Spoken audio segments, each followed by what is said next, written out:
obtuvo con gente del Vaticano? ¿Quién los invitó? ¿Quién financió su viaje? ¿De qué hablaron? ¿Les hicieron algún pedido? Si obtuvo algún beneficio, casi me preguntan si hizo la primera comunión.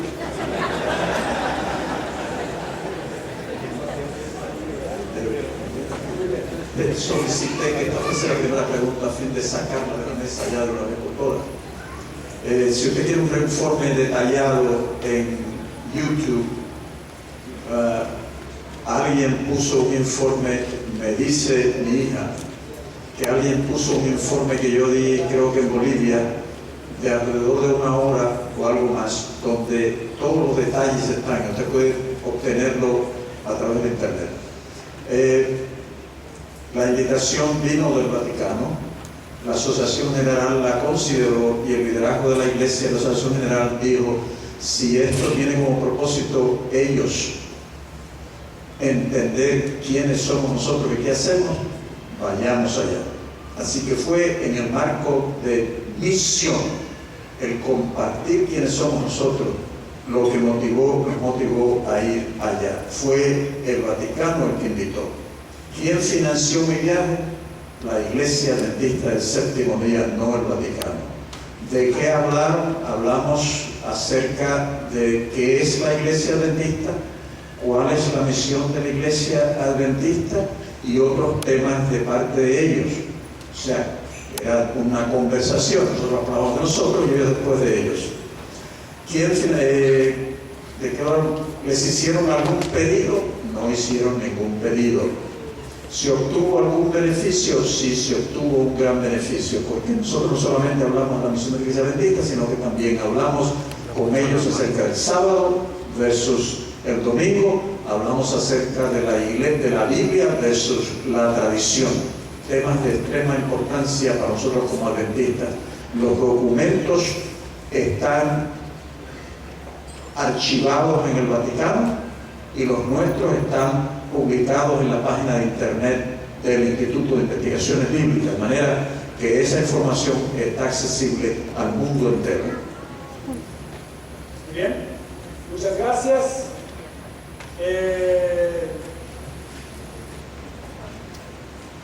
¿Alguien ha encontrado una pregunta que le gustaría contestar? ¿Cuál quieres contestar? Sobre disidencia. Nomás dime el número Es el tópico disidencia, son 3 básicamente relacionadas, se pueden contestar en una sola. Muy bien, voy a leérselas a ustedes para que los grupos disidentes han relacionado a nuestros dirigentes y a varios de ustedes con la Iglesia Católica y con otros grupos como los jesuitas. ¿Podrían comentar un poco qué explicación podemos darles para contrarrestar sus acusaciones? Algunas cosas que están en internet están tan evidentes que realmente me cuesta trabajo negarlas. ¿Podrían darnos ejemplos que nos beneficien a todos? Estimados pastores, más que una pregunta es un humilde comentario. En el campo de batalla con los grupos disidentes, en ocasiones suben videos en YouTube en donde líderes católicos asisten a eventos adventistas. Se entiende que necesitan conocer la verdad y es bueno, mas sin embargo se puede utilizar otro método y no en público, porque estos pequeños detalles pueden causar una gran fractura. Incluso en este evento, en este de la en que estamos ahorita, ha sucedido. ¿Qué pueden opinar al respecto? Y número 3, ¿qué es lo malo de los grupos disidentes? Quiero que sean bien claros. Señalen puntos de gran peligro para muchos hermanos que están prestando atención a algunos inconformes. Y entonces, dale hermano. Breve, por favor. Desgraciadamente, bueno, ¿qué es lo malo de los grupos disidentes? La crítica. Es el punto fundamental. Son sanguijuelas que es la única forma como pueden mantener la atención y todo chupando de la iglesia. Ahora, siendo claros, todo lo tuercen, todo lo distorsionan. Por ejemplo, ya he visto el video ese que sale de la visita que viene para el ATS para la acreditación, porque eso es la acusación que nos hacen y de ahí por implicación sacar otras cosas. En primer lugar, la iglesia y la universidad no tienen nada que ocultar, por eso lo sacamos y se puso en el website. De allí fue que tomaron toda la información y desgraciadamente la información está clara, pero ellos la distorsionan diciendo que somos jesuitas. ¿Por qué fueron dos sacerdotes católicos que vinieron para la visita de acreditación? No venían representando a la Iglesia Católica, venían representando al ATS, a la Asociación de Escuelas Teológicas, que es una asociación acreditadora que viene para acreditar a todos los seminarios teológicos, no importa de qué religión o denominación sean, simplemente velan por la calidad de la enseñanza y para que lo que se enseñe tenga un nivel aceptable y que no sean nuestros títulos Mickey Mouse. Básicamente, ¿qué es lo que vienen a ver? Vienen a ver... No eran Mickey Mouse, antes de que ellos vinieran no eran Mickey Mouse. Bueno, precisamente... No era. Porque aquí tenemos uno de esos. Antes de que vinieran ellos. No tenemos, precisamente por eso es que para respaldar eso, buscamos la acreditación de esta asociación. Ellos vinieron pues no representando a la Iglesia Católica, eran católicos porque católicos, protestantes, de todo tipo pertenecen a esa asociación. Entonces, vienen, revisan los currículos, nunca ponen objeciones a lo que enseñamos, simplemente ellos ven la calidad, el personal que le enseña, la biblioteca, los programas de estudio, todo eso lo revisaron y eso fue lo que se hizo. Que esta gente venga y diga que ahora que somos jesuitas porque ellos nos vienen a visitar, eso, bueno, ya precisamente por eso le digo, ese es el problema de los grupos disidentes. ¿Por qué lo suben a YouTube? Porque la forma como ellos pueden captar adherentes para sacarles del dinero de las ofrendas que debieran llegar a la iglesia y que lo están recibiendo para ellos. Bien, Dennis, doctor Fortín. May I continue answering these two questions? ¿Puedo continuar respondiendo estas dos preguntas? Regarding the relationships that many of us and that our church has with other denominations, Roman Catholics in particular. En relación con la relación que tenemos con otras denominaciones, especialmente con la Iglesia Católica. Like many of you, como muchos de ustedes, I am a convert to Adventism. Soy un converso al adventismo. I come from Quebec in Canada. Vengo de Quebec en Canadá. I was born Catholic.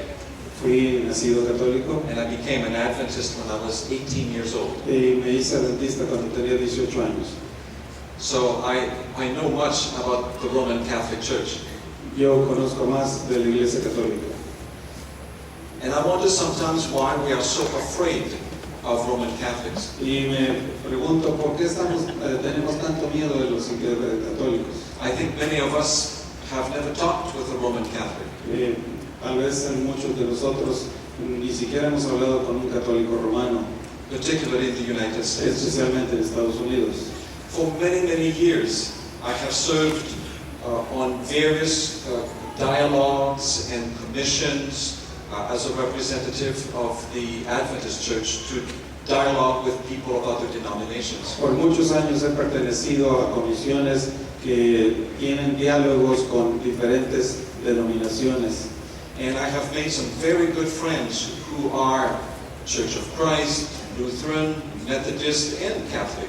Y he conocido y hecho amistad con muchos que son de la Iglesia de Dios, luteranos y también católicos.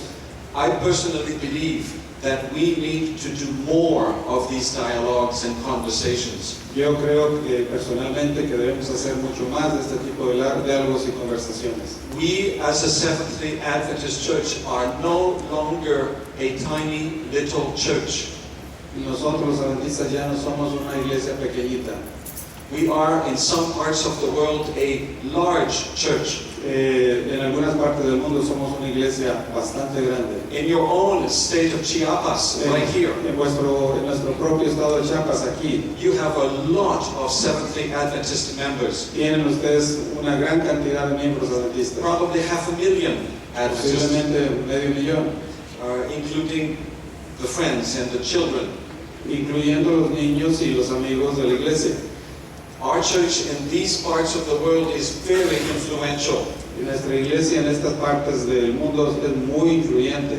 We need to have good relationships with the church leaders of other churches in these parts of the world. Debemos tener buenas relaciones con los dirigentes de otras denominaciones en diferentes partes del mundo. And we need to do this so that these people know us better, Podemos hacerlo para que esta gente nos pueda conocer a nosotros mejor, so that they know what we believe, what we teach, what we do.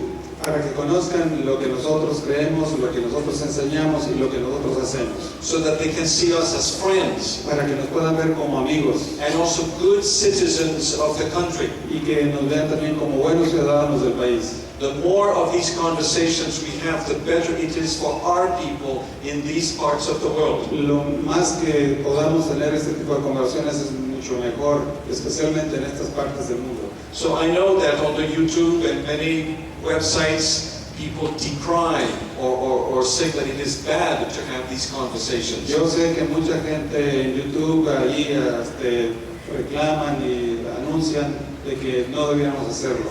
But my relationships with many of these people have taught me that it is good for them to get to know us better.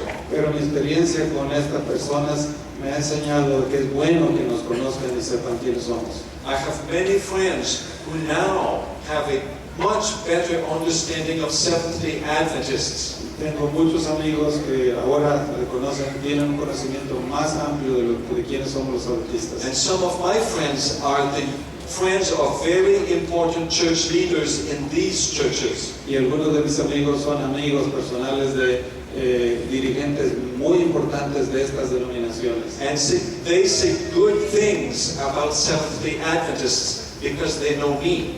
Ellos hablan bien de los adventistas porque me conocen a mí. So there's a good side to having these Así conversations. que hay un lado positivo de tener este tipo de conversaciones y relaciones. Muy bien, muchas gracias. ¿Es otra pregunta o la misma, Alberto? Otra pregunta, ¿quiere decir el doctor King, por favor, cuál es? La iglesia y la cultura. La iglesia y la cultura. La primera pregunta. La primera. ¿Será que alguna vez podremos estar sin cultura? Ejemplo, la iglesia apostólica judía, la iglesia de los reformadores alemana, la iglesia adventista norteamericana. ¿No es una falsa dicotomía al contrastar el cristianismo con la cultura? Bueno, yo voy a empezar por la última pregunta. ¿No es una falsa dicotomía contrastar el cristianismo con la cultura? Si cristianismo es sinónimo de cultura, en sí de la cultura popular, entonces no hay que predicar el Evangelio, porque la cultura está en armonía con el Evangelio y con la iglesia. En mi presentación ayer yo hice el día anterior, yo hice una definición de cultura, porque cultura es muy flexible. La cultura tiene valores buenos, valores que son neutrales y valores negativos. E quando eu empecei minha apresentação, eu disse que estava usando o término cultura como sinônimo de mundo em los escritos de Juan. Por exemplo, tu tienes a primeira epístola de Juan, capítulo 2, verso 15, diz: não ameis o mundo, nem as coisas que estão no mundo. Se alguno ama o mundo, o amor do Padre não está em ele. E por supuesto nós estamos no mundo. Temos que evaluar, e em minha apresentação, como eu disse, a ideia é o contraste entre a revelação e a cultura como em oposição à revelação.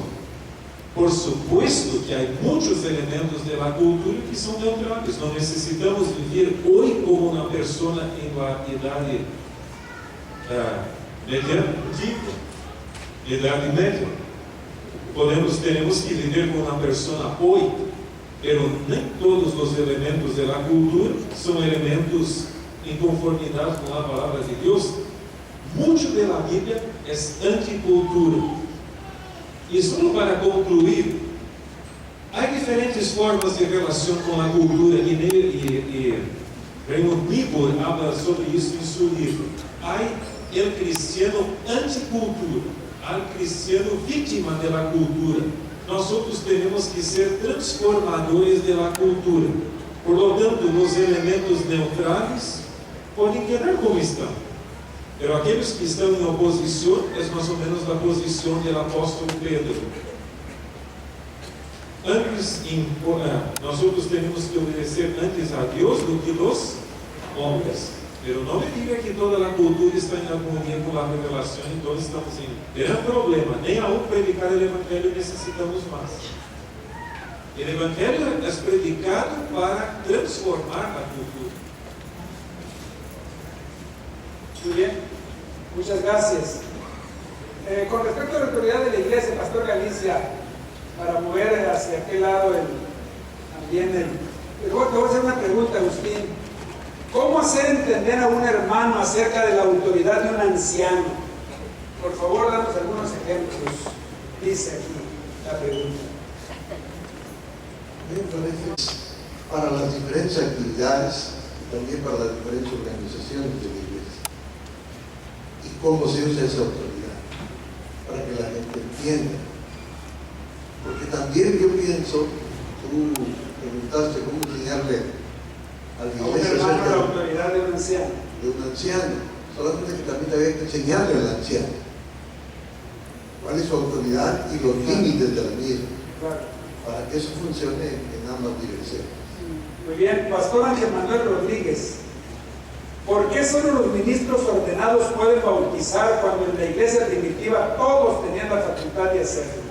La pregunta está asumiendo algo que no es verdad. La pregunta asume que en la iglesia apostólica todos bautizaban. Esa evidencia no está accesible. El Nuevo Testamento nos dice que cualquier persona podía bautizar. ¿Cómo lo hacían en el periodo del Nuevo Testamento? No sabemos. Ellen White arroja un poco de luz al decir ella, en el caso de la ordenación de Pablo, que él fue ordenado para organizar la iglesia, bautizar, etc. Y en base a eso, la iglesia adventista tiene una especie de consenso de que el ministro tiene la responsabilidad de bautizar. Y esto tiene como propósito mantener un nivel de orden dentro de la iglesia. Pero la iglesia también reconoce que la posibilidad de bautizar no está exclusivamente en las manos del ministro. Por lo tanto, nosotros aquí en México también, alrededor del mundo, aceptamos que bajo ciertas circunstancias un anciano de la iglesia puede ser autorizado por el campo local generalmente para bautizar. Así que la decisión de que el ministro es el que bautiza es una decisión de la iglesia global que tiene como propósito mantener orden en la iglesia. Está apoyada en cierta forma por Ellen White, pero a la misma vez reconoce que otros podrían hacerlo bajo ciertas circunstancias. Muy bien, muchas gracias. Vamos a ir a una pregunta más terrena, así bien mundanita, para tener como un break. Pastor Galicia, ¿pueden los administradores de un campo acelerar un proceso de jubilación cuando al pastor le faltan 2 o 3 años? Si esto es posible, ¿por qué a los administradores no les hacen igual? Por eso dije que es media montanita la pregunta. Déjame bajar a lo mundano, hablar sobre esto. El reglamento de la iglesia tiene parámetros para la jubilación. Y los parámetros deberían ser respetados. Hay algo en lo cual como iglesia hemos fallado. Estoy solamente tratando de ver qué hay detrás de la pregunta. En muchas partes en el mundo, y supongo que México no es la excepción, no estamos acostumbrados a las evaluaciones. Generalmente cuando alguien no está desarrollándose de la manera esperada, desde el punto de vista de la administración, se le van acumulando las cuentas, pero rara vez se detiene uno para sentarse con la persona y explicarle, y ahí es. Entonces cuando llega un momento y en la vida, por la edad y por años de servicio, que uno puede empujar a la persona en lugar de hacerlo otro. Se usa esto otro. Entonces, yo creo que debiéramos, como iglesia, y parece extraña la respuesta a la pregunta, pero debiéramos como iglesia tener evaluaciones en las cuales a los afectados o al que está siendo evaluado debieran tener por escrito qué se encontró y qué se espera y qué ocurre si no cumple o no llega a las expectativas. Porque definitivamente como administradores, todos los que hemos estado en la administración alguna vez sabemos que hay personas que sería mejor que se jubilaran. Es un hecho. Quiero decir, o sea, todos sabemos eso. Incluso los compañeros tenemos esa percepción, ¿no? Tenemos esa percepción. Ahora, yo pienso que si trabajáramos en esa dirección, se evitarían ese tipo de situaciones. O por otro lado, a veces también son situaciones financieras. Un obrero con 30 años de servicio y que tiene 50 o más años de edad, por razón de ser una persona madura, los costos de sus servicios son mayores que los de un recién egresado de la universidad. Entonces muchos existen la tendencia, lo cambio, porque con lo que pago a este me voy a tener dos. Pero hay que pensar siempre en el servicio que las personas ya rendimos a la iglesia. Y recordar que el mejor momento para echarle a perder la vida a alguien es el momento de la jubilación. Tenemos que ser cuidadosos y nunca olvidar que donde esté el otro, puede estar yo. Muchas gracias, Pastor Galicia. ¿Quieres decir algo, Marcos? Sí, referirme aquí a la primera pregunta. Primera pregunta. Sí, de significados bíblicos. Muy bien, ¿puede ampliar el significado del Tamid y del Yom Kippur en relación al ministerio sacerdotal de Cristo? Sí, bueno, esencialmente el Tamid es un concepto bíblico establecido en los tiempos del Antiguo Testamento, derivado de los ritos en el santuario, que enfatizaba la continuidad de los sacrificios y de los beneficios que los adoradores podrían obtener de los mismos. Y el Yom Kippur pues, es una expresión hebrea que se refiere al día anual de las expiaciones que se hacían en Israel y que le daba terminación al ciclo anual de sacrificios diarios, cuando por medio de la sangre los pecados del pueblo eran transferidos al santuario para ser limpiados en ese día de la expiación. Pero donde quiero hacer la ampliación por su importancia es en la aplicación